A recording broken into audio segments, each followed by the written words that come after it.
ದೀನರು ದೇಶವನ್ನು ಏನ್ ಮಾಡ್ತಾರೆ? ಅನುಭವಿಸ್ತಾರೆ.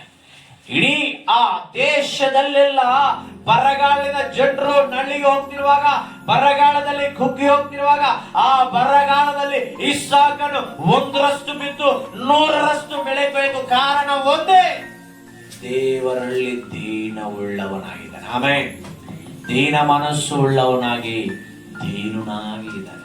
ಆಮೇಲೆ ನಾವು ಕೂಡ ನಮ್ಮ ಜೀವನದಲ್ಲಿ ನಾವು ಆಶೀರ್ವಾದ ಹೊಂದಬೇಕಂದ್ರೆ ನಾವು ದೇವರಲ್ಲಿ ಏನಾಗಿರ್ಬೇಕು?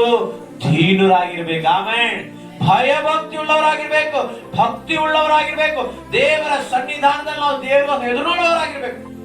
ದೇವರು ಹೇಳಿದ ಮಾತಿಗೆ ದೀನರಾಗಿ ಒಳಗಾಗಿ ಯಾರು ಇರುತ್ತಾರೋ ಅವರು ಸುಕ್ಷೇಮವಾಗಿ ಹೇಗಿರ್ತಾರಂತೆ? ಸುರಕ್ಷಿತವಾಗಿ ಭೂಮಿಯಲ್ಲಿ ಬದುಕುತ್ತಾರಂತೆ, ಸುರಕ್ಷಿತವಾಗಿ ಇರುತ್ತಂತೆ.